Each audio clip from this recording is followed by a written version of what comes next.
ጨዋታችንን እንቀጥልና በብሔራዊ ቡድን ቆይታ አድርጋል በክለብ ቆይታ አድርጋል በአሰልጣኝነቱም እየሰራ ትገኛለህ ከእግር ኳሱ በብዙ መልኩ አራክም አንድ የሚነሳ ጥያቄ አለ የኢትዮጵያ ብሔራዊ ቡድን ውጤት ሲነሳ የኢትዮጵያ ክለቦች ውጤት ሲነሳ በአፍሪካ መድረክና ያው ክለባችንም ይሁን ብሔራዊ ቡድናችን በዓለም መድረክ መሳተፍ ባይችልም በሚያደርጋቸው የኢንተርናሽናል ወይም ዓለም አቀፍ ጨዋታዎች ላይ የሚያስመዘግበው ውጤት ታች ነው ማለት ይቻላል ከዚህ ጋርም በተያያዘ እንደ ጥያቄ የሚነሳ ነገር አለ ኢትዮጵያን በእውነት የእግር ኳስ አቅም አለን ወይ የሚለው ማለት ነው እንዴት ተመለከተዋል ኢትዮጵያን የእግር ኳስ ምንጮት አቅም አለን እንዴት ኢትዮጵያ ማለት እኮ በጣም በርካታ ተጫዋቾች ያፈራች በጣም ምርጥ ተጫዋቾች የነበሯት ሀገር ናት አሁንም በርካታ ተጫዋቾች አሉ ያው የተበላሸበት አሁን ወደ እንደዚህ አይነት ተስፋ ማስቆረጥ የተገባበት ነገር ያው ቀደም እንደምናወራው ክለቦች ላይ ያለ ብልሹ አሰራር ነው እግር ኳሱን ያጠፋው ነገርኩ እኮ እነዚህ ከታች የሚያድጉ ብርቅዬ ልጆች ዛሬ ታዳጊ ለመግባት ችግር ውስጥ ናቸው በየቤት ተገፍተው ተቀምጠዋል እነዚህ ልጆች ናቸው ነገ ሀገር ገንብተው ትላንት ቀደም አንስተናል መብራት አይደል ከታዳጊ በሚመጡ እኮ ልጆች ነው ውጤታማ ሲሆን የነበረው ያ ሁሉ ጊዜ ጆይን ሲያደርግ የነበረው አሁን ኢትዮጵያ ውስጥ ነገርኩ ይሄ የግዢ የዝውውር መስኮቱ ሁሌ ከየክለብ የሚዘዋወር አንድ ሰው ነው የምታውቀው ሰው ነው የምታየው ከታዳጊ አድጎ የሚጫወት ሰው የለም እንዴት ብለ የኢትዮጵያ እግር ኳስ ታሳድጋለህ ብሔራዊ ቡድን እኮ አማራጭ የለም 3 አመት የምታየው ተጫዋች የለም እኮ 2 አመት በቋሚነት የምታየው ተጫዋች የለም ይሄ ለምንድን ነው የሆነው ትላንት ሙልጌታ ከበደ 13 አመት ብሔራዊ ቡድን በቋሚነት ተጫውተዋል እነ ኢልያስ ጁዋር ስንት አመት በብሔራዊ ቡድን ተጫውተዋል እነ ማን ነው እነ ገብረመድህን ስንት አመት ተጫውተዋል እና አስራት አዱኛ እነ ታሪኩ መንጀታ እና አለም ሰገድ ድሮ እነ ዳንኤል ክፍሌ እነ ኤርሚያስ ተፈሪ ስንት አመት ለብሔራዊ ቡድን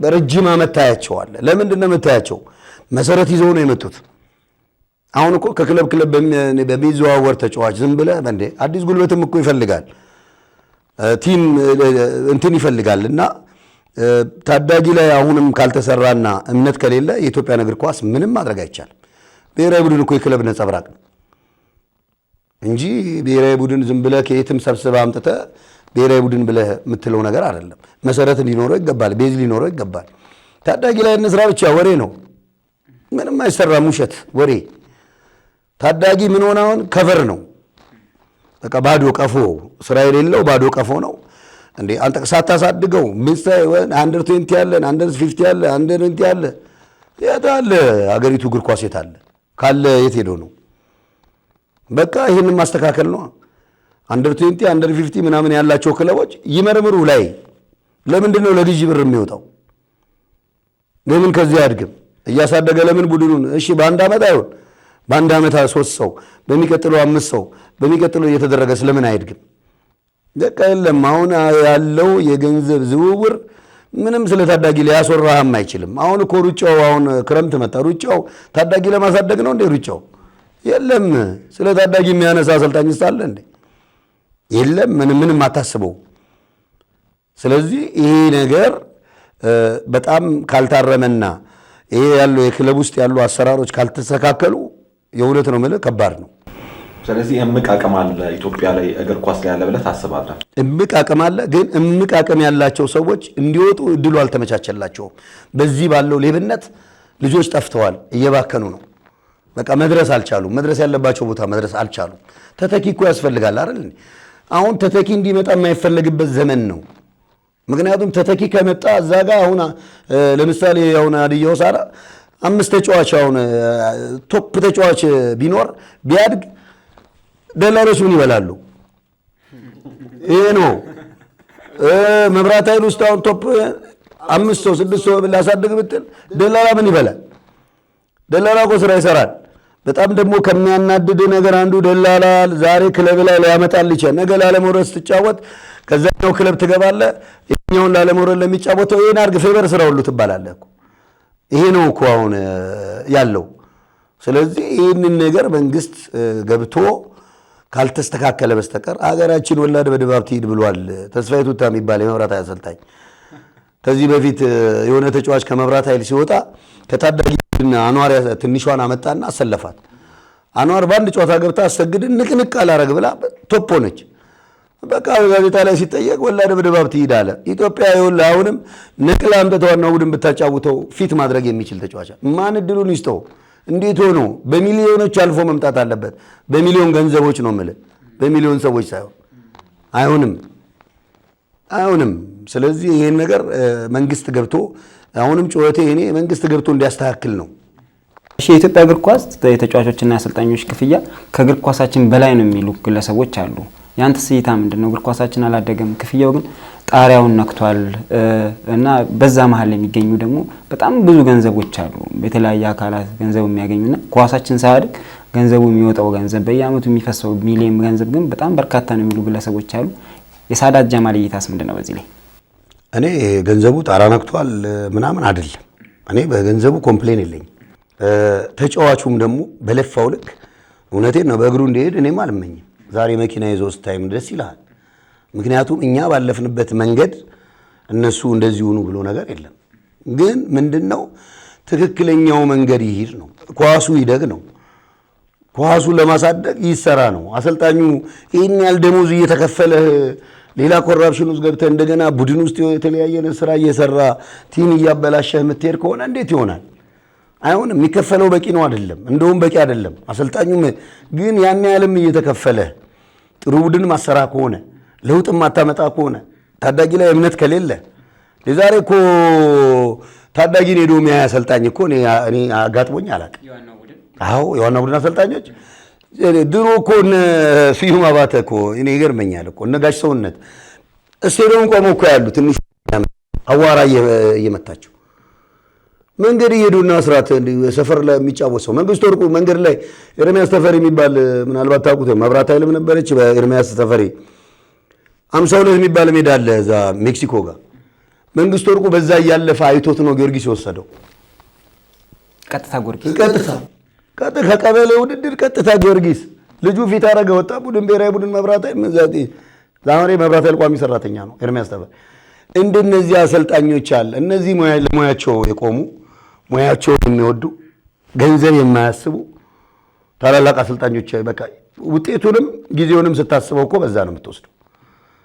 መንግስቱ ወርቁ ቀጥታ ነው ዛሬ እኮ ደላላ ነው የሚያመጣል። እንዴት ነው አንተ ደላላ አምጥቶልህ ቡድን ሰርተህ ክለብ ሰርተህ እንዴት ነው ውጤት የምታመጣው?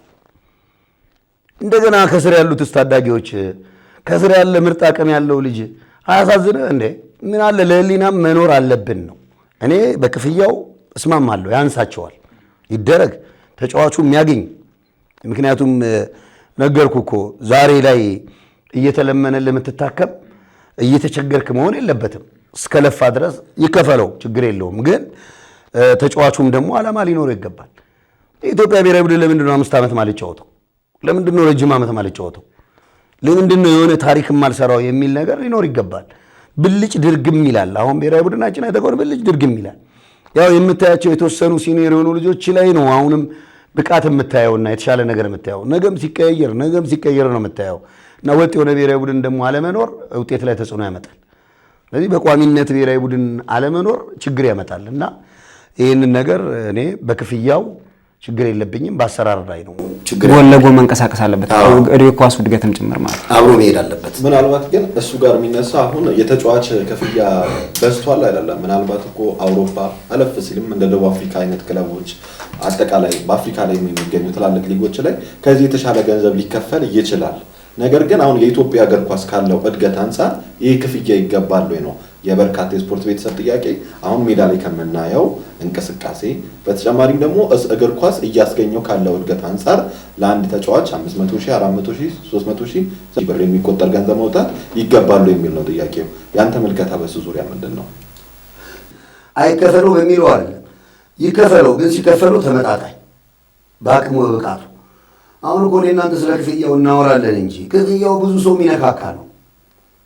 ተጫዋቹ ኪስ የሚገባው ጥቂት ነው። የተለያየ ቦታ ተዳርሶ ነው። ከስንት አንድ ኮንፊደንስ ያላቸው ተጫዋቾች ናቸው። እንደዛም ኮንፊደንስ ካለ ትጠፋለህ፣ ከኳስ ያጠፋዋል፣ ትጠፋለህ። በቃ እንደዚህ አይነት አንተ ማትሞዳሞድም ከሆነ አትኖርም። አሁን እኮ ከባድ እኮ ሁኔታ ውስጥ ነው ያለው እግር ኳሱ፣ በጣም የሚያስጠላ ነገር ውስጥ ነው ያለው። እና ይህንን ደግሞ የጋራ አድርጎ ባለሙያው አሁን ባለሙያው እስቲ ንጹህ ባለሙያ በየቤቱ ነው ያለው። ንጹህ ባለሙያ ተቀምጦ ጠፍቷል እኮ የለም። ምክንያቱም ማንም አያስገባህማ፣ ደላላውም አይፈልግህም፣ እዛም ኮሚቴ የምትለውም አይፈልግህም። እና በጣም ከባድ ጊዜ ነው። እንግዲህ ወደፊት ይስተካከላል በሚለው እንየው። በተረፈ ግን እኔ ክፍያው ላይ ችግር የለብኝም። ክፍያው ላይ የሚወጣው ወጪ ታዳጊዎች ላይ በደንብ ተሰርቶበት ቢመጣ የኢትዮጵያን እግር ኳስ ከዚህ በፊት እኮ ናይጄሪያ ዘግታለች እኮ እግር ኳሷ በጣም አደጋ ውስጥ ሲገባ ኢንተርናሽናል ጨዋታ ዘግታ እንነጋገራሉ። በቃ እንደገና አንሰራርታ መጣ እኮ ቶፕ ናይጄሪያ ቡድን እስካሁን ቤዝ መሰረት ይዞ እስካሁን አለ። እኛ ስለምን ዘግተን ኢንተርናሽናል ውድድር ባለው ነገር ላይ ልክ እንደነ ናይጄሪያ ለምን ለውጥ አናመጣ? ምንድነው ችግሩ? ምንም ውጤት ማናመጣ ከሆነ መዝጋት እኮ ነው። ዘግቶ የተሻለ ትውልድ እንደገና ፈጥሮ የተሻለ ጠንካራ ነገር ማምጣት የሚቻልበትን ነገር መፍጠር ነው የሚያስፈልገው። ያለበለዚያ እንዳልከው አንደኛ የሚወጣው ወጪ በሙሉ እታች ታዳጊ ላይ ተሰርቶ ታዳጊ ላይ ጥሩ ነገር ይዞ የሚመጣ ቢሆን እኔ ችግር የለውም። ነገር ግን አሁን ላይ ባለው ነገር ለታዳጊም ትኩረት ስለማይሰጥ ይሄ ነው። እኔ ክፍያ ላይ ምንም ችግር የለብኝ። የክለብ ቆይታን አልጨረስንም። ኒያላ ላይ የቆምነው በ1994 ወደ ኢትዮጵያ ቡና በካሳይ አራጌ ወደሚሰለጥነው ኢትዮጵያ ቡና መቀላቀል ችለሃል። ስለ 1995ቱ ቡድን ኢትዮጵያ ቡና ንገረን። እንግዲህ ያው 1995 የካሳይ ቡድን በጣም ብዙ ታሪክ ያለው ዛሬ ላይ የተመመውን የኢትዮጵያ ቡናን ደጋፊ ያመጣ ምናልባትም ቡናን እንደ አዲስ ያነሳሳ ነው ብል እኔ ማጋነን አይደለም። በወቅቱ ዘፈን የወጣው የዛኔ ነው። ተወዳጅ ዝነኛው ክለባችን አርማችን የሚል መዝሙር የወጣው ያኔ ነው። የደጋፊው ትመት ይገርመኝ ነበር። ዛሬ እሁድ ተጫውተን የሚቀጥለውን እሁድ ጨዋታ ከሰኞ ጀምሮ ህዝብ መንገድ ላይ ይነጋገርበታል። ቀጣይ ተጋጣሚ ለቀጣዩ ዛሬ እሁድ አለቀ አይደለ? ተጫወተን። በጣም የሚገርመኝ ነገር 95 ላይ እሁድ ተጫውተን ሰኞ ስትወጣ ታክሲ ውስጥም ቅዳሜ ቀጣይ ማን ነው ቡና ከማን ነው በቃ ጨዋታው ወሬ ሁሉ ስለ ካሳይ ቡድን ነው፣ ስለዛ ቡድን ነው ወሬ ሁሉ ያ ነው። እና 95 ያሳለፍነው ነገር በጣም የሚያስደስት ነው። እንደውም ትዝ ይለኛል ኢንተርናሽናል ጌም ነበረን ቡና ቲሸርት የተጀመረ ያኔ ነው። የመጀመሪያ ቡና በቢጫና በቡኒ ቲሸርት ታትሞ ስቴዲየሙ በቃ ልነግርህ አልችልም፣ በቃ የሚወድቅ ነው የሚመስለው። የቡና ደጋፊ ግራ ይገባል። ሙሉ የጊዮርጊስ ደጋፊን ጭምር ዙሪያው የለበሰ ሙሉ የቡና ደጋፊ ያውም ያልገባው ይበልጣል። ሜዳ ትኬት አጥቶ ያልገባው ይበልጣል። ያኔ ነው ልክ መተን ከካምፕ እየመጣን ልክ እዛ መስቀል አደባባይ ጋር እንዲህ ስትዞር ታያለ የህዝቡን ድባብ ታየው። ስቴዲየሙ በቃ በቢጫና በእንትን ፏ ብሎ ስናይ በቃ ይሰማሃል። በቃ ለመግባት ቶሎ ውጤታማ ለመሆን ምናምን ትጥራለህ። እና የዛን ቀን ከሊቢያ አልናስር ጋር ስንጫወት ዘፈኑ ተለቀቀ ስቴዲየም ውስጥ ትዝ ይለኛል። ቲሸርት ተለብሶ ተገብቷል። ኮሚቴዎቹ ይገርሙ ነበረ ያን ሰዓት። እነ ቡዛየው የሚባሉ እነ ጸጋይ እሸቱ እነ ታደለ ሮባ እነዚህ በቃ ስፖርትን አሁን እነዚህ ሰዎችን ከኳስ አጥፍተህ እንዴ ኳስ ታስባለህ? እነ ጸጋይ እኮ ገንዘባቸውን ለቡና የሚሰጡ ናቸው። ቡዛየው የሚባለው ሰውዬ ለቡና ለተጫዋች የፊርማ ብር የሚሰጥ ነው። ታደለ ሮባ እንደዚሁ ቡናን በፍቅር የሚወዱ ናቸው። እና አብደላ የሚባል አለ። እና ኮሚቴ ላይ ቡድን መሪ ላይ ነበሩ እነ ጋሽ ብርሃኑ፣ አላህ ይርሐመው ጀማል የሚባል የቡና ደጋፊ ነበር። በጣም የሚገርም እና ቡና በግለሰቦች በሚደገፍ ሰዓት የነበረው ነገር በቃ ገራሚ ነው። እና ነው ዘንድሮ ላይ ደግሞ ቡናን በደንብ ማየት ይችላል። አሰልጣኝ ነጻነት ክብሬ በጣም ደስ የሚል ጎበዝ፣ በእውነት ቡናን የሚያህል ታላቅ ቡድን በኮንፊደንስ ይዞ ለዚህ ማብቃቱ ምን ያህል አሁን ምንለው ይሄ ነው። ሰዎች ተመጣጣኝ ነገር አሁን ነጻነት ክብሬ አሁን በሚገባው ክፍያ ልክ እያሰለጠነ ነው የሚል ነገር የለኝም። ምናልባትም ያው ወጣት ስለሆነ ምናምን አይደለም። ነጻነት ከወጣት በላይ የሚያስብ ጭንቅላት ያለው ልጅ ነው። ጎበዝ ነው። ቡናን በአንድ ጊዜ ተቀብለ ይህን ሁሉ ኃላፊነት ወስደ ወደዚህ ታላቅ ማምጣት ከባድ ነው እና ነጻነትንም በዚህ አጋጣሚ ላመሰግን ወዳለሁ። ጎበዝ ነው በእውነት እና 95 የነበረን ቆይታ በጣም የሚያስደስት ነው። ካሳይንም በዚህ አጋጣሚ ማመስገን ፈልጋለሁ። ኳስ እንድጫወት ወጥቼ እጅ እንደወረውር ምንም እንዳደርግ ነው የፈቀደልኝ። ምንም በረኛው ነው የእጅ መተረው በረኛው ካሳይ በተፈጥሮ ለተጫዋች ምቹ ኮንፊደንስ የሚሰጥ ነጻነት የሚሰጥ ልምምዱም ጭምር የማይሰለች የእውነት ሰው ደግሞ የእውነት ሰው ማለት ማንንም ሰው አይሸነግልም። ለማንም ሰው የተለየ ቦታ የለው። ሁሉን ሰው በፍቅር ሁሉን ሰው በአንድነት የሚያይ ነው።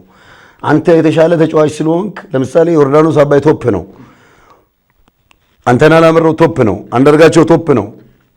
ለነሱ የተለየ ቦታ የለው። ከሌላው ከኦቨርቤንቹና ከቤንቹ የተለየ ነገር የለው። ለሱ ቡና ብቻ የሚለው ነው። ለሱ ቡናና ቡና እንጂ ሰው ለሱ ያው ስራው ነው፣ በአግባቡ እንዲሰራ ስራውን ይሰራልና የካሳዬ እንትን ይለይብኛል። ያሰለጠጠን ሂደቱም የሚሰጥ ኮንፊደንስ ሜዳ ውስጥ ገብተህ እኮ በቃ ምንም ነገር እንዳትፈራ ነው የሚያደርግ። እኔ ኃላፊነት ወስዳለሁ ይግባ ውጣ ካለ ካልወጣ አንተ ነህ ጥፋተኛው። ገባ? እኔ በቃ ሙሉ ኮንፊደንስ ነው የሰጠኝ፣ ሙሉ ነገር ሰጥቶኛል። 95 በቃ ሙሉ ሊቢያ ላይ ሄደን ሊቢያ አልናስር ጋር ስንጫወት ምናልባት በዲሽ ተላልፏል ጨዋታው። ወደኛ ጎል አልመጡም። በቃ እኔ የት ነኝ? መሀል ሜዳ ጨረቃው ጋር ነኝ። የእጅ ሲወጣ የእጅ ትወረውራለህ፣ የእጅ ትቀበላለህ። እና እንደዚህ አይነት ኮንፊደንስ የሚሰጥ አሰልጣኝ ነው ካሳዬ። አሁንም እንደው ከስር ምናልባትም ለሱ የሚመች ተጫዋች አውጥቶ ቡድን መስራት በጣም ቀላል ነው ለሱ። አሁንም ካለው የኢትዮጵያ ተጫዋች አውጥቶ መሄድ መስራት ይችላል። ግን ሰውም ሊያምን ይገባል፣ ማመን አለብን። በቃ በካሳዬ አጨዋወት ሊታመን ይገባል። የኢትዮጵያ አጨዋወት ነው፣ ለአፍሪካ የሚሆን ነው፣ የኢትዮጵያን ተጫዋቾችን መሰረት ያደረገ ነው። ስለዚህ ካሳዬ ነፃነቱና ተሰጥቶት እድሉ ተሰጥቶት ሊሞከር ሊታይ ይገባል። በታዳጊ ብሔራዊ ቡድን በወጣት ብሔራዊ ቡድን ልምዱን እያገኘ እንዲሄድ በአንደር 20 ልምዱን እያገኘ ወደ ብሔራዊ ቡድኑ ጠንካራ ነገር እንዲሰራ ቢደረግ የተሻለ አሰልጣኝ መሆን የሚችል ያለው ታላቅ አሰልጣኝ ነው የምለው። እኔ በጣም ማደንቀውም አሰልጣኝ ነው። ወደ ቡና ስትቀላቀል አባቴ ጊዮርጊስ ደጋፊ መሆኑን መነሻ ላይ አንስተናል። አንተ የተቀላቀልከው ቡናን ነው። ጊዮርጊስ ከቡና ያለው ደርቢ ይታወቃል። አዲስ አበባ ላይ ሸገር ደርቢ ነው፣ በጣም ጠንካራ ደርቢ። አንተ ግን በአባትህ ተቃራኒ ክለብ ነው የገባኸው። ከዛ ስቴዲየም ላይ አባትህ ይሰርብ እንደነበረ ሰምተናልና ምን ይመስላል ቤት ውስጥ የሚኖራችሁ መንፈስ? አጠቃላይ አንተ የቡና ተጫዋች፣ አባትህ የጊዮርጊስ ቀንደኛ ደጋፊ፣ ስቴዲየም ውስጥ ደግሞ አንተን ይሰርብ ነበር አባትህ። ምንድነው የሚመስለው እስቲ አጠቃላይ? ያው እንግዲህ ፋዘር እንዳልኩ ነው። ያው በእግር ኳስ በጊዮርጊስ አይደራደርም ብያለሁ። ጊዮርጊስና ቡና ስንጫወት ለምን የፈለገ አሁንም አይደራደርም። ከሌላ ቡድን ግን ስጫወት ይደግፈኛል በጣም። ከጊዮርጊስ ጋር ግን በተአምር አይደራደርም እና አንዳንዴ እንደውም ጊዮርጊስን እኛ አሸንፈን ከመጣን ቤት ጸብ ነው። በራል ከፍተን ሙሉ ሊል ይችላል ገብቶ ተኝቶ ብሎኛል። አንድ ለባዶ የማታ ጨዋታ ጊዮርጊስን አሸንፈን ሄድኩኝ ሰፈር። ቤት ያው በብዛት ሰፈር ነው ማድረው። ቤት ሄዳለሁና ልታበሽቀው ነው አይደለም ቤት አድራለሁ። እኔ ማዘር ጋርም በጣም አይ ካምፕ ማድረግ ትችላለህ ብዬ ነው። ካሳዬ እንትን የለው ነፃነት አለ። ራስህን ጠብቅ ምናምን ነው እና ያው ራስህን ጠብቀህም ነው የምትሄደው። አጋጣሚ ሄድኩ ቤት ሳንኳኳ ማን ነው አለ። ሳዳት ነኝ ስል ሂድ ከዚህ ሂድ እዛ ሂድ አለ። 1000 ብር ተበልቷል። አሲዞ ነበር። ኦኬ ያን ትብስታል እና በመንገድ ላይ ሁሉ እዛ ሲያልፉ ይሳደባሉ። የሰፈር ጊዮርጊስ ፋዘርን ያበሽኩታል። ይሰማል። ያው አስፋልት ዳር ነው ቤታችን። ያው ከረዩ ሰፈር ማለት የተክለ ሃይማኖት ትንሽ ደስ የሚል ሰፈር ነው። ያው ሁሉም በነፃነት የሚኖርበት በነፃነት የሚያድግበት ተረዳርቶ በፍቅር የሚኖርበት ሰፈር ነው እና አንድ አይነት ተመጣጣኝ ላይፍ ላይ ያለ ሰፈር ስለሆነ ፍቅሩን በዛ ልክ ነውና ሲያልፍም ቤት ተኝተህ አንተ ለሊት ሰድቦ ሊያልፍ ይችላል። ሞቅ ያለው ሰውና ደስ የሚል ጊዜ ነው። ያው ፋዘር እንደ ማንኛውም ልጁ ሲጫወት ስቴዲየም ደስ ይለዋል። ከሌላ ቡድን ጋር ኦቨር ይደግፈኛል። ከጊዮርጊስ ጋር ግን ሞት ቢመጣ አይደግፍም። እንደውም ገና ሰዓት ኳስ ሲይዝ እሰማዋለሁ። ዳኛ ሰዓት ይላል። አባክን ነው ብሎ አስነሳው እኮ እንደዚህ እና ይሄን ሁሉ የሚልበት አጋጣሚ አለ። ለጊዮርጊስ እሱ ወደ ኋላ የሚል ሰው አይደለም። 1995 በካሳዬ አራቂ፣ 1996 ደግሞ በጥላሁን ገሰሰ ነበር ኢትዮጵያ ቡና ላይ የሰለጠንከው። እሱ ቡድን ለዋንጫ የተቃረበ ነበር። 1996 ቡድን እስኪ ጥቂት አጫውተን። ያው እንግዲህ 96 ዓመተ ምህረት ላይ ያው ካሳዬ የለቀቀበት ምክንያት በአካል ብቃት ትሬኒንግ አሰራ በሚል ነው። ጥልዬ ነበረች ምክትል መሰለኝ አብራው ነበረችና ካሳዬ ይዞት ነበር ዝግጅት ደብረ ዘይት ተዘጋጅተን ዝግጅት ጨርሰን የኢትዮጵያ አሸናፊዎች አሸናፊ ጨዋታ አዲስ አበባ ስታዲየም ነበረ። በአጋጣሚ እኔ ካሳዬ እንዴት ቤንች እንዳረገኝ አላቅም። ቤንች አረገኝ። ያው በእርግጥ በወቅቱ መደረግ አለበት ብዬ አላስብም። ቤንች እኔ ተነስቼ ከቤንች ላይ ወደ ቤቴ ነው የሄድኩት። ምክንያቱም እኔ 95 ዓመቱ ሙሉ የተጫወትኩ ሰው ነኝ። አንድም በሱ አጫወት ላይ ያመጣሁት ምንም አይነት ነገር አልነበረም። ስለዚህ አሳማኝ በሆነ መንገድ ነው መቀመጥ ያለብኝ። ስቀመጥም ነግሮኝ መሆን አለበት። አይ በቃ ጠየቅኩት። ጠይቀው በቃ አስቀምጫለሁ አለኝ። ኦኬ ብዬ ተነስቼ ነው የሄድኩት። በሌ ነው የገባው። በሌ እጅግ ማደንቀው ትልቅ በጣም ምርጡ ግብ ጠባቂ ነው። ግን ሁላችንም ጊዜ አለን እኮ አይደለ? ጊዜ አለን። ያው የምንጫወትበት ጊዜ አለ፣ ቶፕ የምንሆንበት ጥሩ የምንሆንበት ጊዜ አለ እና ያንን ታሳቢ አላደረገም በሚል ነው ጥዬ ሄድኩኝ። እንደገና አሁንም ይስሐቅ ወጌሻ አስታረቀችን፣ ተመለስኩኝ። አሁንም እንደገና በመልሱም ጨዋታ እንደዚሁ ቤንች አደረገኝ። አሁንም ተነስቼ ነው የሄድኩት። 5-1 ያለቀው ላይ ተነስቼ ነው የሄድኩት። 5-1 አለቀ። ከዛ በኋላ በንጋታው ስብሰባ ነው የተጠራው። ስብሰባ ተጠራ። እኔ አጋጣሚ ሆኖ ብሔራዊ ቡድን ነኝ። ስዩም ከበደ የያዘው ዓለም ዋንጫ ማጣሪያ ላይ የኢትዮጵያ ብሔራዊ ቡድን እዛ ሸበሌ ነበርን እና ካሳዬን ሰብስበው መሰለኝ በአካል ብቃት ጉዳይ የአካል ብቃት ካላሰራ ምናምን ይሉታል መሰለኝ እና አይ እኔ በዛ አልቀጥልም፣ ብቃት እያሰራሁኝ እኔ ልቀጥል፣ ኃላፊነት ወሰዱ። አይ እኛ በዛ ማንወስድም ምናምን ሲባባል ብቻ ለቆ ሄደ። ሲሄድ ጥልዬ ጀመረች። ያው ጥልዬ ወደ ነበረው ወደ ቀደመው ስልጠና ውስጥ ነው የገባችው። በዛ ስራ ላይ እንግዲህ ቡድናችን ያው ነገር በጣም ምርጥ ቡድን ነው። ጥሩ እየሄድን አንደኛው ዙር በጣም በረጅም ነው ሄደን አሪፍ ሄደናል። ከዛ በኋላ ሁለተኛው ዙር ሲጀመር ያው እንግዲህ ያጣንበት ዋናው ዋንጫውን ያጣንበት ምክንያት አንተና አላምረው ከ6 ጨዋታ በፊት ተባረረ። ምንም በማይታወቅ መንገድ አንተና አላምረው ማለት ሙሉ የቡድኑ ኮከብ ነው። ሙሉ የቡድኑን ሸፍኑ የሚጫወት ነው። ዲፌንስ ያገዛል፣ አጥቂ ይሄዳል፣ ጎል ያገባል። ብዙ ነገር ነው ሲፈጥር የነበረው እና ለኮከብነት የሚጠበቅ ልጅም ጭምር ነው እና በምን ምክንያት እንደሆነ ሳይታወቅ አንተነህ ከ6 ጨዋታ በፊት ተነሳ። ከዛ በኋላ ነው ቡድናችን 6 ጨዋታ ቀርቶን ነበረ ስንል በነ ወንጂ ስንጥል፣ በነ መታራ ስንጥል፣ በማንም ስንጥል፣ በጣም በጥቃቅን ቲሞች ስንጥል መጨረሻ ላይ ደረስንና ያው እንግዲህ ከጊዮርጊስ ጋርም አቻ ወጣን። ከዛ በኋላ ጉናን 3-0 ብናሸንፍም ሐዋሳ አዛ አሸንፎ በአንድ ነጥብ ዋንጫውን አተናልና የ96ቱ ቡድን እንትን ሆነ ፈር የለቀቀ ቡድንም ነበር ማለት ይችላል። ማለት አሰልጣኝ ጥላውንም ተነሳ እንደገና ከካሳዬ በኋላ እንደገና ጥላውን ተነስቶ ደግሞ ደረጀ አሊና ማን ነው የሚባሉ ከተጫዋች አረጓቸው። እንግዲህ እስከ ዋንጫው ድረስ ሲመሩ የነበሩትም እነሱ ነበሩና ያም መፈረካከስ አምጥቶብን ነው ውጤት ያጣ ነው። ያው ተመልካቹ ብዙ ነገሮችን ስለማያውቅ የቡና ደጋፊ ክለቡን መደገፍ እንጂ ክለብ ውስጥ ያለውን ችግር ብዙም አያውቅም ነበር ያኔ የነበረው። አሁን ያለው ግን ዲቴል መረጃም ስላለው ብዙ ነገር ያውቃል። ያኔ ግን አንደኛ ከተጫዋቹም ግሩፕ ይዞ እዛ ደጋፊ ይዞ የሚያስጨዋል ለራሱ ለግሉ እኔን እንደዚህ በል ብሎ ግጥም የሚሰጡሉ አለ። ያ እንደዚህ የሚያደርግ ነገር አለ እና እናንተን መባረር ያንተን መነሳት የተፈለገበት ነገር አልገባኝ። የሱ መነሳት ቲማችንን ዋንጫ እንዳንበላ አድርጎናል። እኔ በዛ ነው ወስዶ 96